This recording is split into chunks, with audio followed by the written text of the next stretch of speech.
Good evening and thank you for joining us on Sunday Interview. I am your host, Grevazio Zule. Now, President Hakainde Hichilema on Friday made his first cabinet appointment, swearing in Dr. Situmbeko as Minister of Finance. Dr. Msokotwane is a well-known and experienced monetary economist with a wealth of experience. He has served as Finance Minister, Secretary to the Treasury, Deputy Secretary to Cabinet, Deputy Governor at the Bank of Zambia, IMF Advisor, and Presidential Economic Advisor. Dr. Msokotwane has also acted as alternate governor at the IMF, African Development Bank, and the World Bank. He is credited with the reintroduction of treasury bills and government securities auctions in Zambia, as well as the introduction of central bank open market operations. Dr. Msokotwane led the development of Zambia's poverty reduction strategy paper, which among others led to the reintroduction of national planning in the country. He has also been a lecturer at the University of Zambia. Sir, welcome to the program. Thank you very much. It's a pleasure to be here. You have a very colorful CV justifying the reason the president appointed you. Have I left out anything? I think you have basically covered everything. The only thing that you've left out is that from 2011, I've been a backbencher, member of parliament, in the opposition side, which for me has been a very big learning period. I understood a lot of economic issues, but the 10 years that I've been in the backbench, he has given me a lot of insights about the economy of the rural areas, social services in the rural areas like teachers, health services. So, excuse me. For me, that's the only addition that I would make to that CV. And working in the public service for a long, long, long time, how will this help you to fit in your new position? I think it helps because, first of all, I'm not lost in the public service. I know the basic structures in the public service. I know the basic structure of ministries, state institutions, how the system functions. I've been part of it before. I know where the bottlenecks and the hitches can be. So that really helps a lot. You'll be a very busy person. I know you literally hit the ground running on Friday. Hours after the swearing in, you were already at the ministry and already engaging the public through the media. And very good for you. I guess you have to speak confidence in the economy as finance minister. And I want to get your impression of the current economic status. The current economic status, as everyone knows, is extremely tight.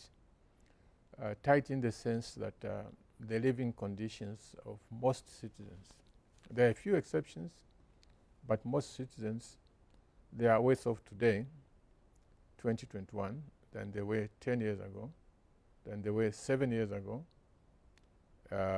because the cost of living has gone up tremendously. Whether you're talking about meal, whether you're talking about fish, carpenter, beans, transport, everything has gone up. And it is this pressure on the citizens that made them decide that they had to part company with the PF because they knew of better times.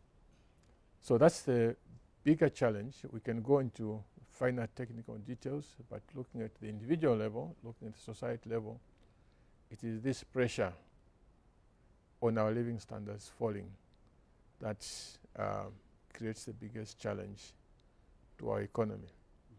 I would add on to say the employment opportunities. As everyone knows, the statistics of Zambia show that the young people are by far the majority. And today, unlike the time when I was coming out of high school, I was at Hillcrest in Livingston. We came out of high school and there were buses waiting for us at the gate, offering employment in this company, that company, government service.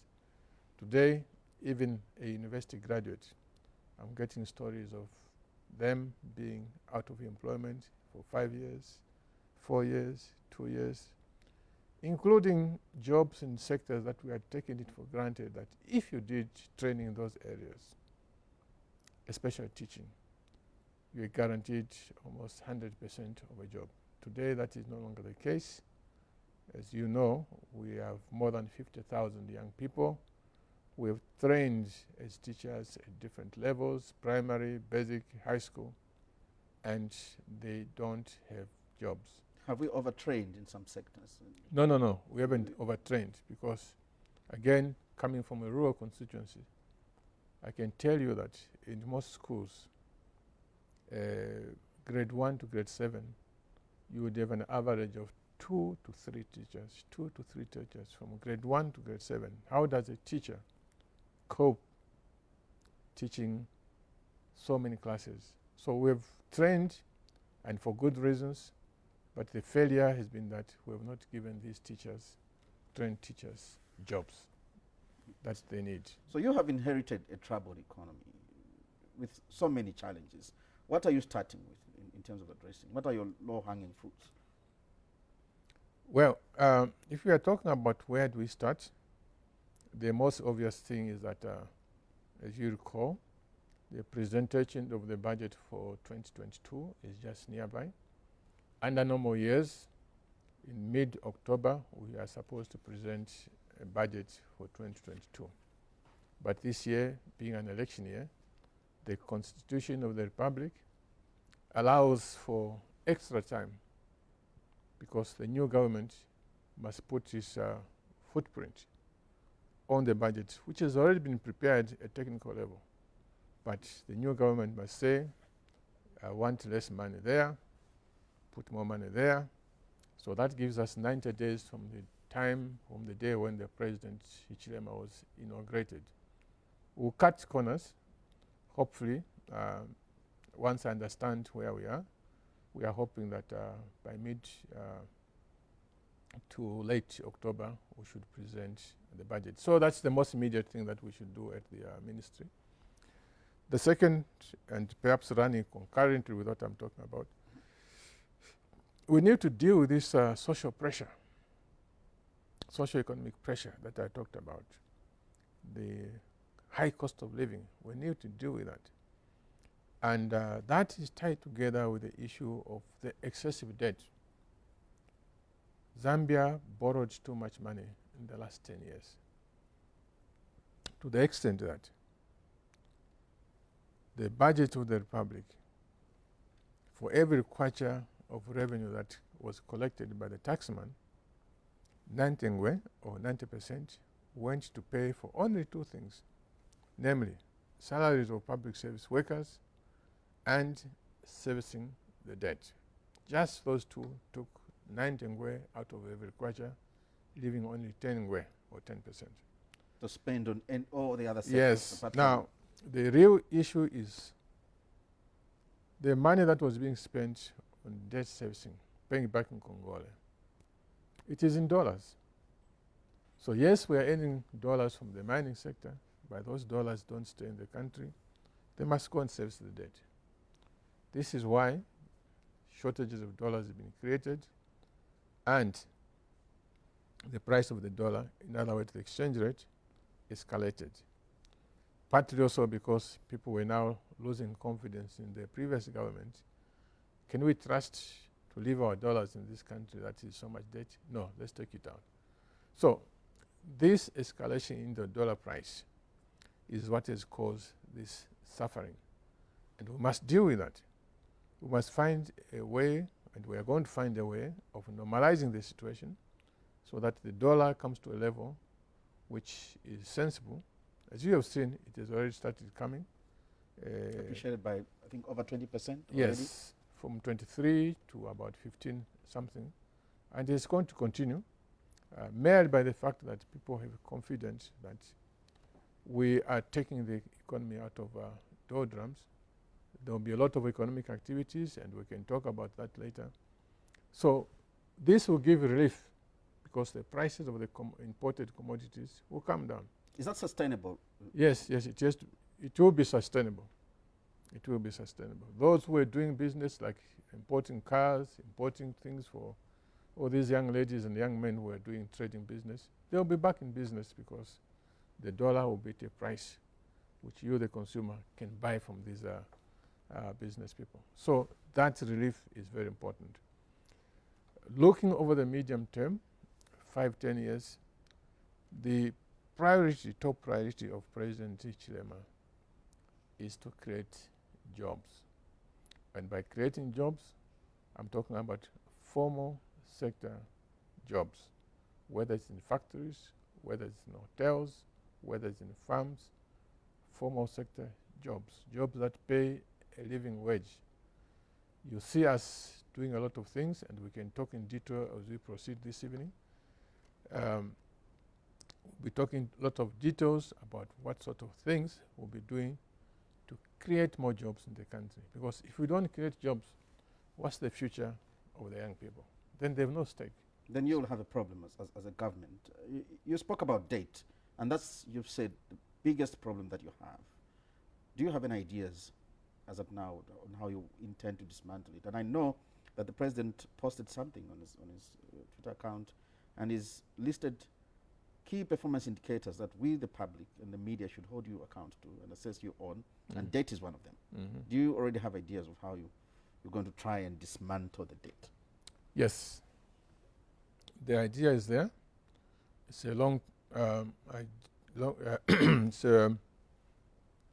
has long been established, and fortunately for me, when we're dealing with the debt crisis of the 70s, 80s, around 1998 up to about 2003, there was a debt crisis. This is not the first one. I was already part of the system. I was already Secretary to the Treasury and President and Minister Magande and the Minister of Finance. I was already Deputy Secretary to the Cabinet. I was already Economic Advisor. So I'm not lost when it comes to dealing with this debt crisis. And what we are going to do is basically about talking with the creditors. Yes, we owe you money, but in the money that was borrowed, it's not possible to pay you. So what do we do? Let's agree on stretching the repayments period, okay? So that we pay every year. We spend less outlay paying the debt, but over a longer period of time. This is the fundamental thing that needs to be done. Now, so it's based on goodwill. Your solution is based on goodwill. Absolutely. If the lenders need to agree and trust you. The lenders need to agree and trust us, because why should the lender agree to rearrange your debt if you don't look and act responsible enough to give them confidence that, yes, we'll give you longer to pay, but I'll be paid. And this is where the program with the IMF becomes a critical link. The lenders want an independent institution that will monitor what you are doing. First of all, agree with you on how to manage your affairs in such a way that there is confidence that you are doing the right thing, both in Zambia, by the Zambians, those that we've lent money to, so that they are confident that, yes, although they are going to pay us over a longer period of time, they will pay because now they are behaving properly. Now, you need, or the creditors, even ourselves as a country, we need somebody to be sort of a monitor and assure everybody that on the basis of professional analysis of what these people are doing, they are on track. And that's the IMF. That's the IMF. So that's the importance of Zambia getting on the IMF program. That is one of the most critical aspects of getting into the program with the IMF. The other thing that they will provide a longer and cheaper credit to Zambia. Then you ask me the question, why are you borrowing again? Borrowing again. I was going to. The answer is that the terms, the conditions for what you borrow from the IMF will be softer compared to the conditions on some of the debts that we have today. I hope you are following what I'm saying. So I may owe you 10 kwacha,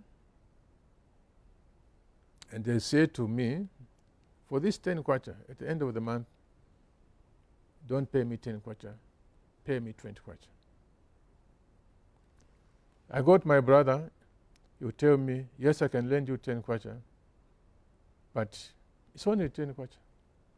Don't pay me anything on top, or pay me 1 kwacha extra. So it makes sense for me, although I'm already owing you, it makes sense for me to go to my brother, borrow that 10 kwacha, pay you, because then I only pay you 10 kwacha without anything substantial on top. So it makes sense, yes, to get credit from the IMF because it will play the role that I've just described now. So the IMF program is important. One, because there is financing come to it, financing which is cheaper coming into Zambia. Two, to be able to assure the creditors, though that we owe money, and even investors, people who would like to come and invest in Zambia, but they were scared about the conditions here.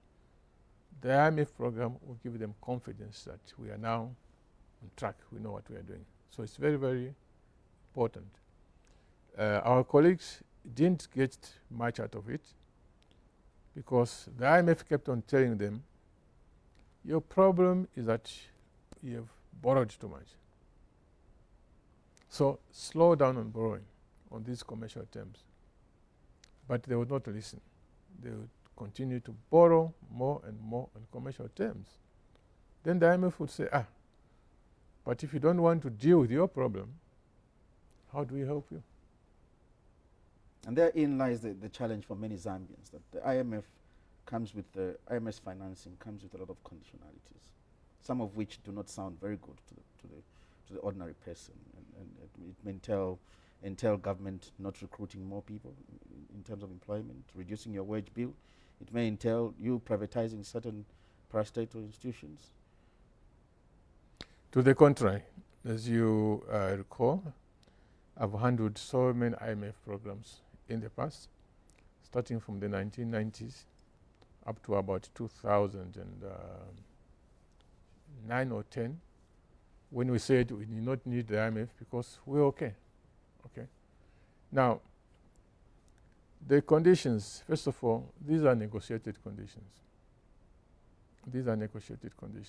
So it's not that you accept everything.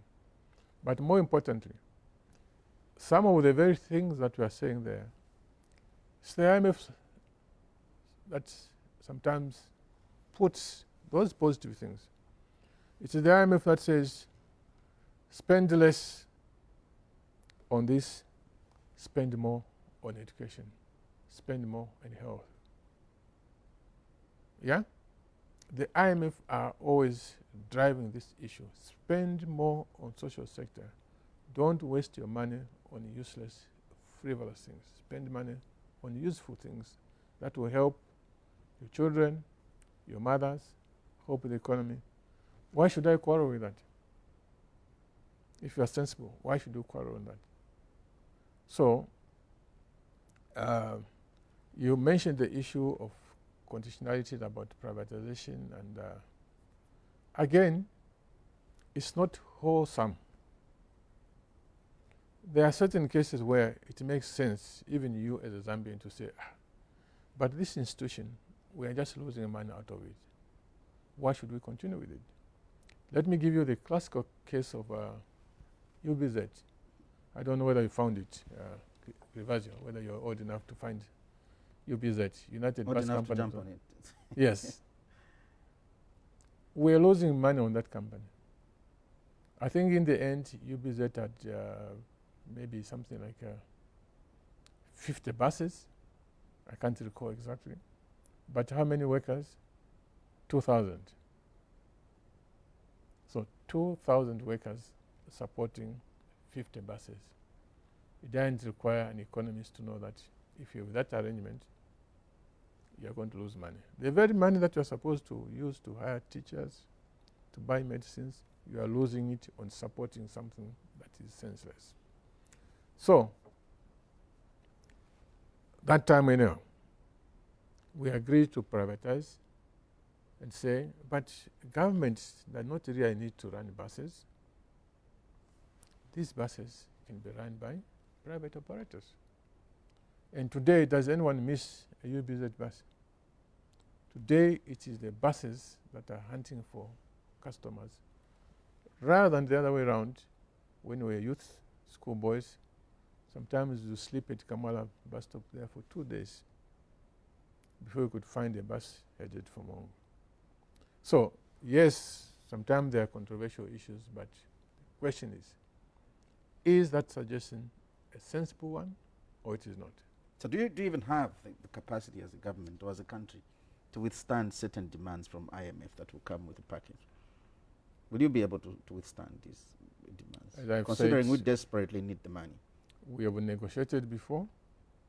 We have managed to handle the situation up to the time when we graduated out of the IMF program. We have done that before.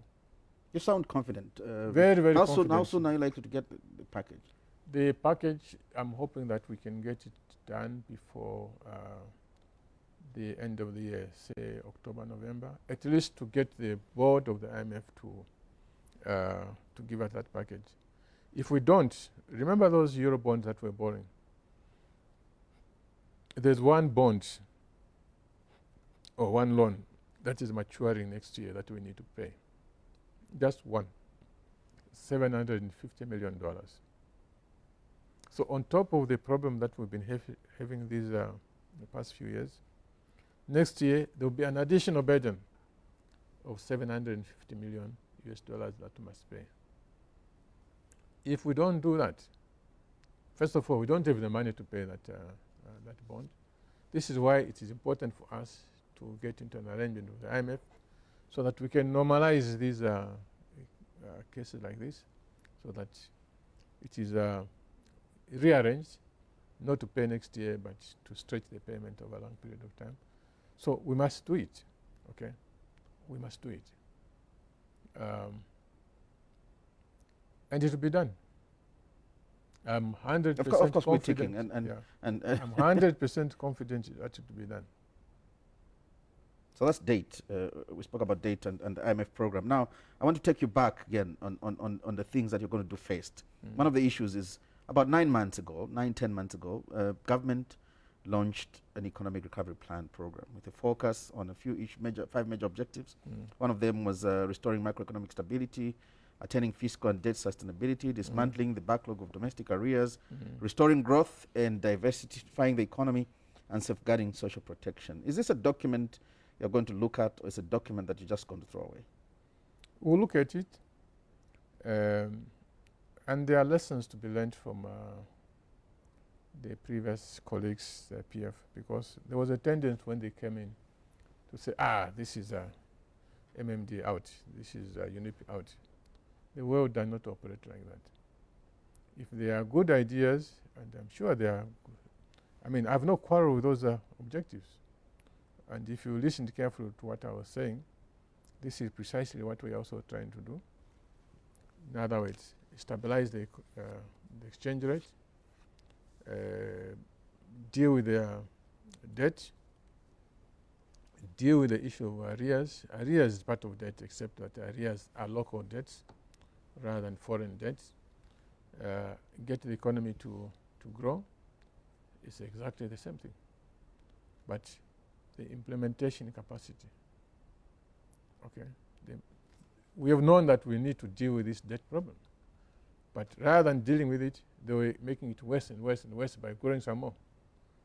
Even at the time when we are campaigning, and we still have to verify this, I'm not sure, but we are hearing stories that even as late as when we were campaigning toward the elections, new debts were being acquired. We'll know within a few days whether this was so. For justifiable causes, I guess? We don't know. But this is just an example of saying, on paper, things sounded good, but colleagues were doing the very opposite of what needed to be done. Okay, so once we deal with these issues of stabilizing the exchange rate, bring it down to a sensible level, suppressing inflation, the key is that very issue that I mentioned of how to make the economy to grow. so that it creates jobs, so that we collect more taxes, because when the economy grows, there will be more taxes to be paid, which we can use to hire teachers, build roads, build schools, and so forth. And let me say this. When we are talking about the economy to grow, we have a very ambitious program, never seen before, facilitated by the fact that I think the like-mindedness forces have converged. It's no longer about just saying economic growth. We are benchmarking ourselves. Benchmarking means that in the next 10 years, Zambia should look so different from what it looks like today. In the next 10 years, we should be looking more like Mauritius, getting close to what countries like Malaysia, Indonesia, Thailand look. Should we add that on the list of 9 that the president has given you to look at Zambia and think you're in Mauritius? And yes, you can. I can add that to your list. You can add after that 10 years. You can add that to the list of the government, because I'm not totally in charge of everything that will take Zambia to get to. But for the economic team, yes, you can add it. You've got a big challenge there. We have a big challenge. And I note the president also emphasized that in his speech. Yeah. I guess we're all listening to it.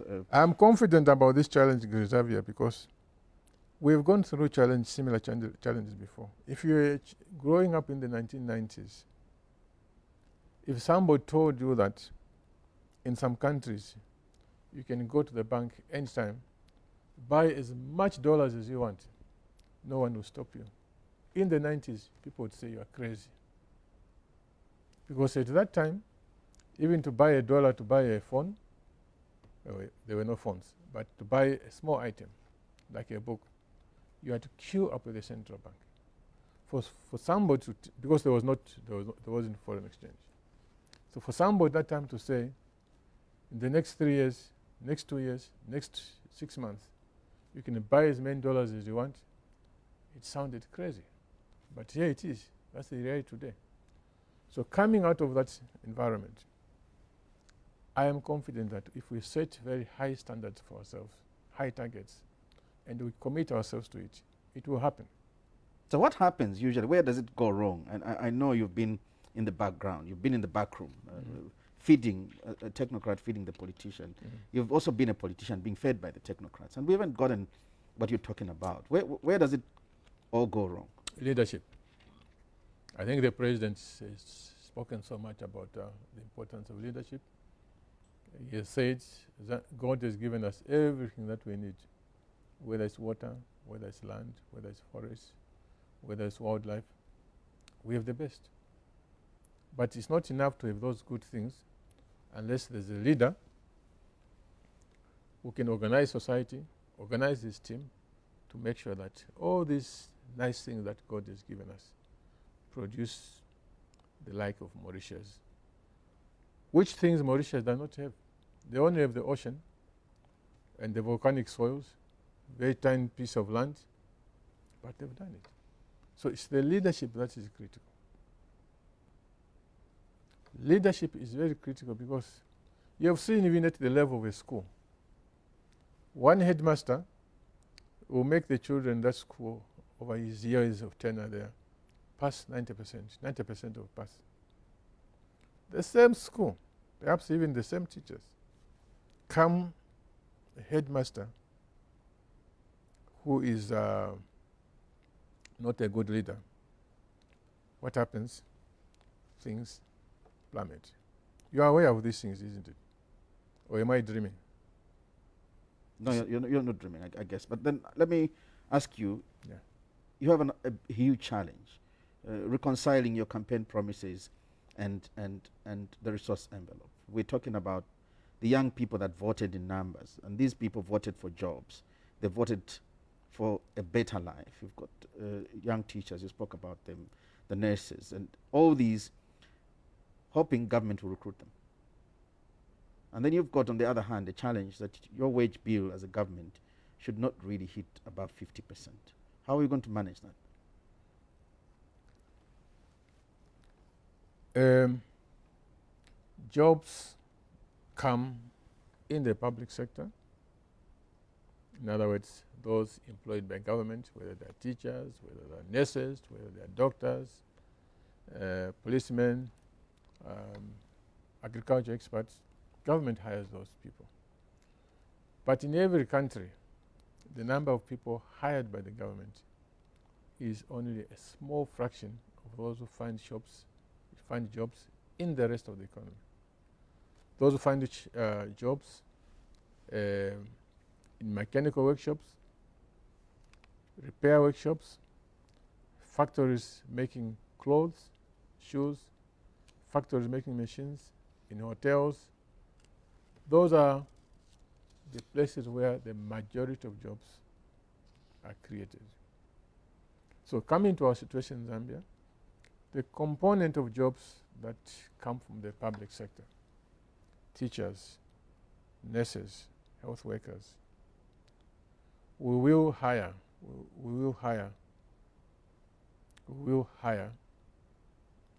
them. I know that we have a backlog of 50,000. It's not possible to hire all of them in 1 year, but what I can assure you that already when I was talking to my officers at the Ministry of Finance, we are putting a target. In the next 5 years, we have to dismantle The 50,000. this backlog of teachers, because we need the teachers. As I told you, there are no teachers in rural areas. Children in grade 7, grade 10, grade 9, 12, they cannot spell. They cannot speak English properly. They cannot do simple mathematical operations. So we are cheating ourselves. And we have to hire these teachers. So they will be already in the 2022 budget for next year. We are going to put significant amount of money to eat away at the backlog for teachers and these health workers, especially at the grassroots levels. And we'll continue to do that. But remember what I said, the unemployment problem cannot be solved by government hiring people. This is why I was saying that we are going to be very aggressive. We are going to be very aggressive to support the private sector, whether it is mining. Remember, in my press conference, I said our target is to double, more than double, the current copper output from 800,000 metric tons to about 2 million tons by 2026. We are going to push very hard for a lot of these components that go into the mining sector not to be imported, but to be produced locally. This is why the MFAs, multi-facility economic zones that were left by the MMD, that was their job. We are going to push very hard. Excuse me. We are going to push very hard to attract investors so that using our copper, we produce or we add value to copper, whether it's copper wires, whether it's these door handles that are a mixture of copper and some other metals, they call them alloys, the technical people, whether it is producing electric motors, whether it's fridges, everything that is copper intensive, we are going to push very hard for these factories to be established in Zambia. The other time when we were presenting our manifesto, I also said, how is it that Zambia can be importing fruit juices from South Africa, whether it's mango, whether it's orange, whether it's apple, yes, because the climate is different. So we are going to push very hard, and a lot of what we will see us doing is to create transaction-oriented interventions. We ask ourselves the question, what does it take for us to be able to export fruit juices, orange juices, purple juices? We need this, okay? Out of these 5 items, which ones of them are the responsibility of government? So government will do those. Which ones are the responsibility of private sector? These ones. We sit down together with the private sector people. We need these items to be able to produce, to export mango juices. as government, we are going to deal with this, you private sector deal with this. So that's the way we are going to operate. If it's tourism, and you say we want to revive the northern circuit, Cassava Bay, Ndole Bay, all that places, or whether it is Liwa, where I have my constituents, we'll be able to tell we need more tourists to come here to spend money. For tourists to come here to spend money, obviously they need to sleep in hotels and lodges. So what does it require? What does government need to do? What do the private sector people need to do so that we facilitate these lodges and other tour services inside Liwa, inside Kafue National Park, inside Nsumbu National Park? We do those things. We can't be everywhere. So you need an aggressive private sector. We need an aggressive private sector. Without which you will not achieve much. Yes, but that's no problem. And this is another thing that we Zambians must understand. The countries that have used the private sector to be an engine of growth, they thrive on the mentality of the capitalist. The capitalist wants to make money. So create conditions for the capitalist to make money, to make profit. If the capitalist does not intend to make profit, then that capitalist is useless to us. A capitalist who makes profit is useful because, one, he pays taxes. Two, is able to sustain, create jobs and sustain them. Three, he can produce business linkages. If there's a lodge in Liwa and is able to contract farmers, grow me tomatoes, bring me fish, grow me oranges, that can only happen if that capitalist is able to run the enterprise profitably. Therefore, this model says that encourage the private sector because they'll pay you taxes, they'll pay, they create jobs, they create business opportunities. And that's what we are going to do. The moment you create an environment that attracts them, your job is done. And you can afford to sit back. Let me ask you this question. At some point, it was almost become like a social media joke. Free education, is this something you expect in 2022 budget? We have to get started about it. We made a commitment. That commitment will ever be there, because a person like me, without free education, I would not be here today. Okay, but we have to look now at the mechanics of getting that done. Do we do it just thinking roughly, and we have not yet worked out the details? One possibility is just to enhance the bursaries. Whether you're talking about primary school, whether you're talking about secondary school, whether you're talking about university, increase the amount of money that go to bursaries. But also, don't leave those bursaries in Lusaka. No. It might be better to decentralize those bursaries right at the polling station. I mentioned polling stations because those are the ones that that's where the schools and so forth are. Because at that level, at this stage where we are not yet able to cover everybody, we'll do it over a period of time, but at the initial stages, at that local level, you tell the community, guys, here's money that is available to support children who are intelligent but cannot go further because the parents cannot. Now, you people in the community,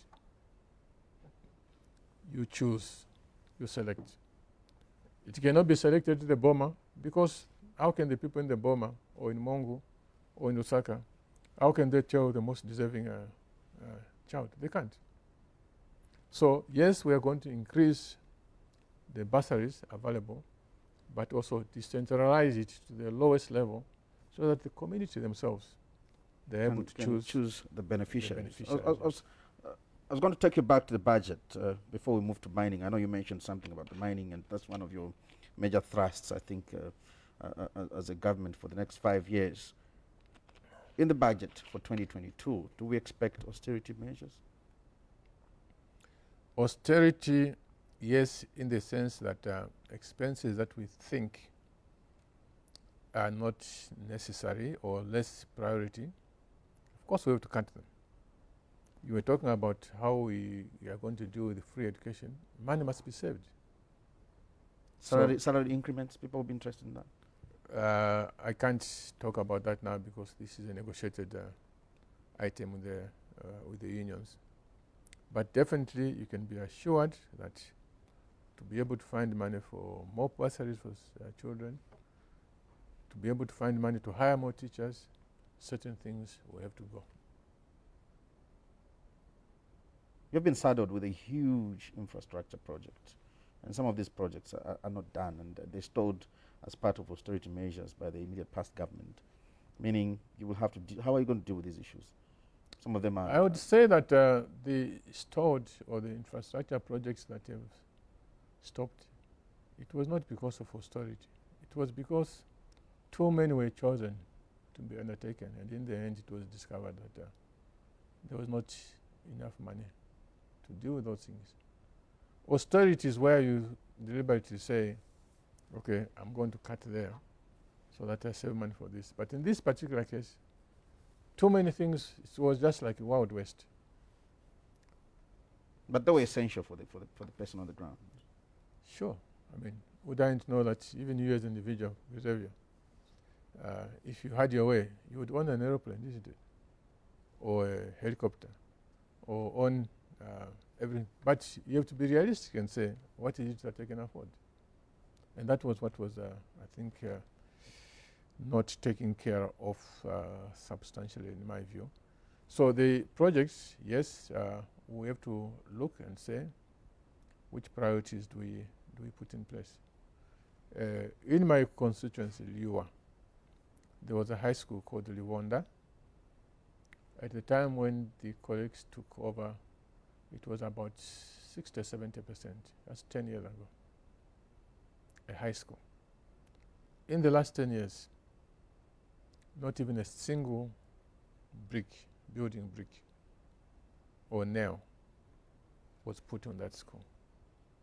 And today there's grass all over the place.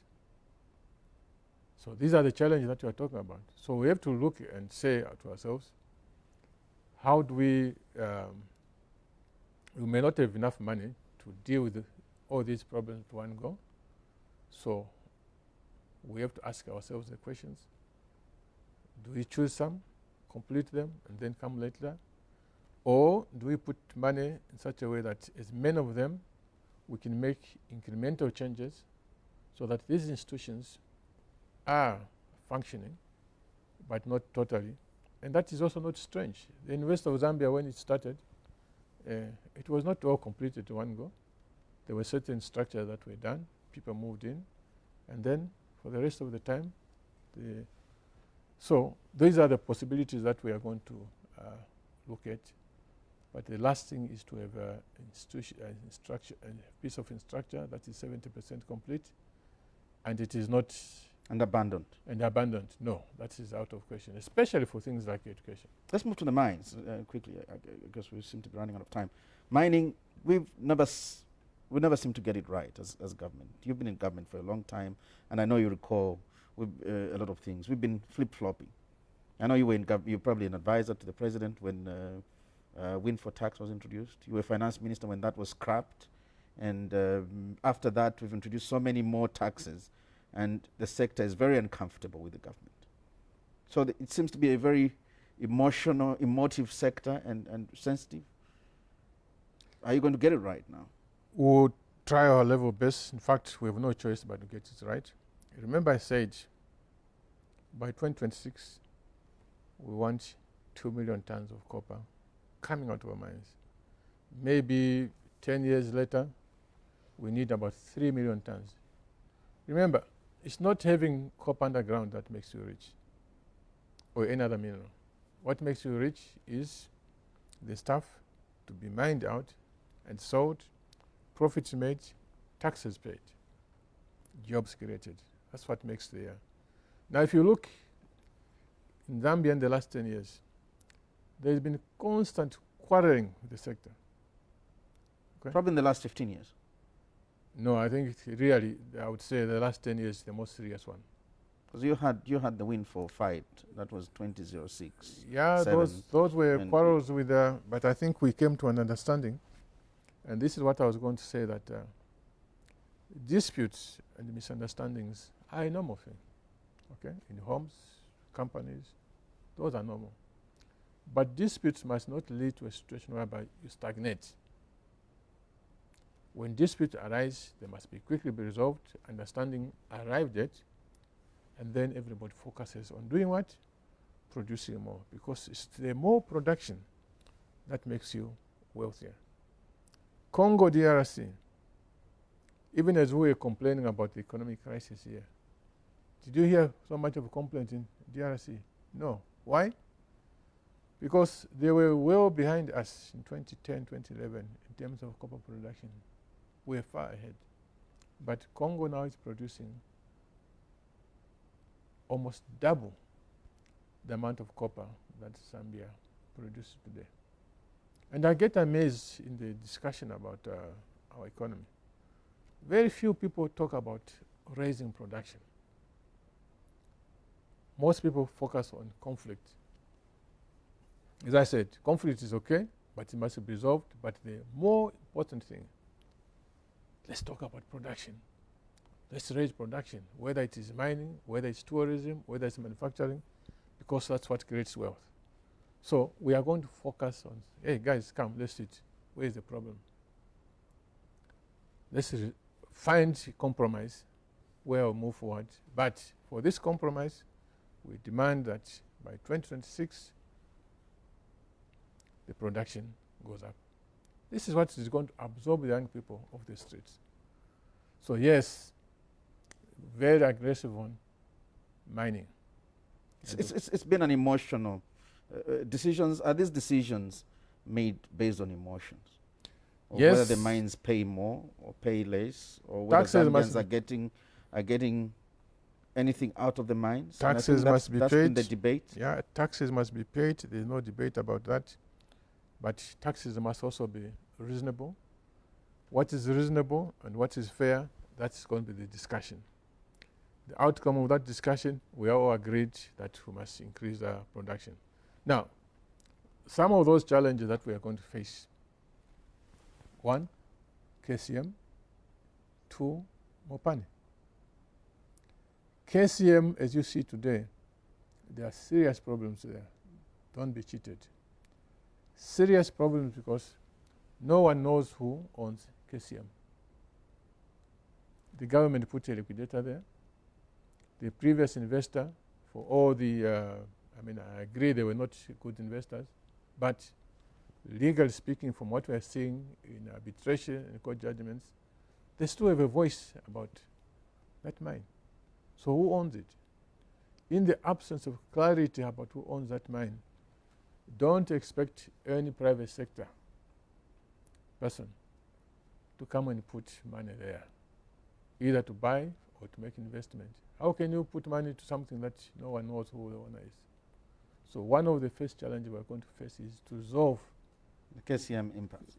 Resolve the KCM impasse, because the mine needs money. It needs money to lead us to this target that I was talking about of 2 million tons per annum. For now, we've got Mopani also. Mopani, there was this arrangement with Glencore, where we agreed to take over a liability. In other words, we said Glencore is going to be paid $1 billion. Then they'll walk away over a period of time. Now the question is, if this mining company is going to pay Glencore $1 billion, does that leave enough money for reinvestments in the mine? Remember, mine, like every other sector, reinvestment must take place. There must be exploration to say we mine up to next year, but then what do we mine thereafter? Those are the investments. Equipment is very expensive. It must be maintained. It must be bought. The question is, after agreeing to pay Glencore $1 billion, will there still be enough money to make those investments to help us reach that target of 2 million tons? I don't know the answer. But that's a legal deal.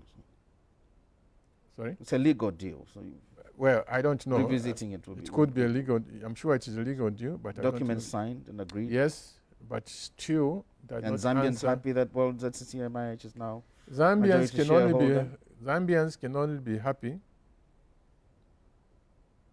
in the long term if whatever has been decided upon, agreed upon, leads to higher production. If it does not, as I suspect is the case, we'll be happy now, but 2 or 3 years from now, the mine will be going down, down, down, down. Are the Zambians still going to be happy? No. So we need to get in, understand what is going on, resolve whatever difficulties are there. What is our aim? Mining outputs. Increase production. And people always ask you, well, there's no harm. It's good to increase production. 3 million tons, 2 million tons as your target. But what's the point if all the processes are going to be kept abroad? Those are discussions that we must resolve. Remember I said in all these matters, even the home, in the club, disputes are part of life. So we have to find a solution so that every party is satisfied and production goes up. We must benefit, otherwise what's the point? They must also benefit, otherwise why should they bring money? So we have to compromise. It's this lack of compromise where you get stuck.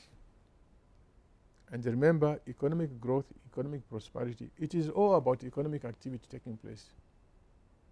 That's what it is. If you stop economic activity because you are embroiled into endless quarrels, I can assure you, you'll never get anywhere to near Mauritius. You will never get anywhere to near Thailand because you are busy fighting. You are not producing. Fighting the investor. Yes. I'll take you back to the speech by the president at Heroes. He stated that we believe that a time will come when poverty in our country will not be tolerated, when no Zambian should go to bed hungry. How soon will that be? Well, we have a 5-year mandate, which hopefully would translate into a 10-year mandate for the current president, who we are quoting. All I can say that within this period, you should see a total difference in the living standards of the Zambians from what they are today. And that you are going to get. Which sectors will help you drive this revival? I've talked about mining. Mining is one of them. But talking about mines, I told you that there will be value addition. I told you that there will be import substitution on the components. I told you that on agriculture, we are going to do a lot of value added processing, whether it's cotton from the farmer to exporting shirts, to exporting bed sheets, to exporting vests, jeans. That is what. That's what you remember. What's now? I'm even talking to you in Los Grivasio. That should be fine. To talk about an economy that is good for everyone, it's like you dreaming about a house. The very first thing for that dream house is to dream it. What is this house going to be like? How many bedrooms? How many toilets? How should the roof? If you don't have that dream, I don't see how you can build a house. So similarly, to talk about an economy that is going to be prosperous, it must be in your mind. It must be in your head. Where will the prosperity come from? That's why I'm mentioning to you that copper, this ambitious program. Agriculture, this ambitious program. Manufacturing, that is linked to agro-processing and also linked to copper. It must be in your mind. The issue of the logistics, because these things that I'm talking about, 3 million tons of copper, only transportation alone, you can imagine transporting 3 million tons of copper.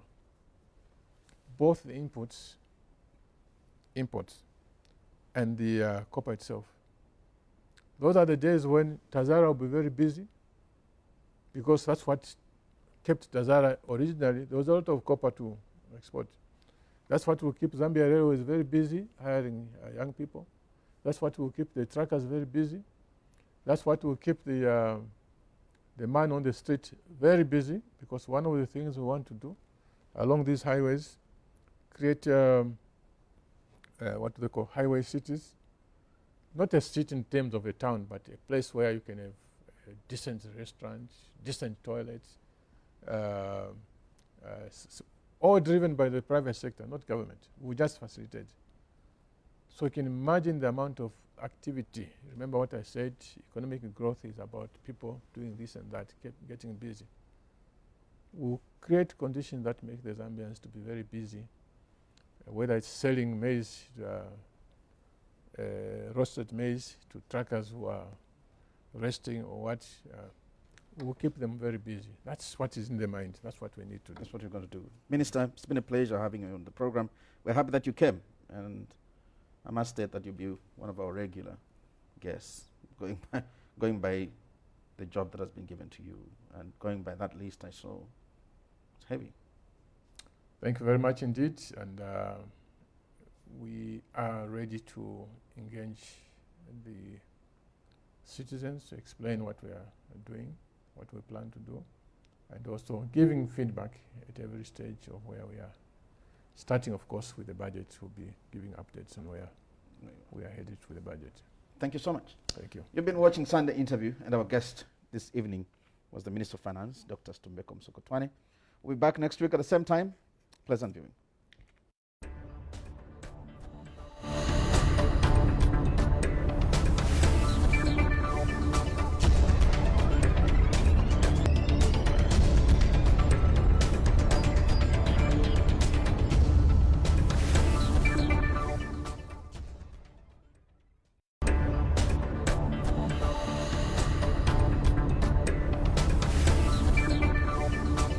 One Zambia, one nation.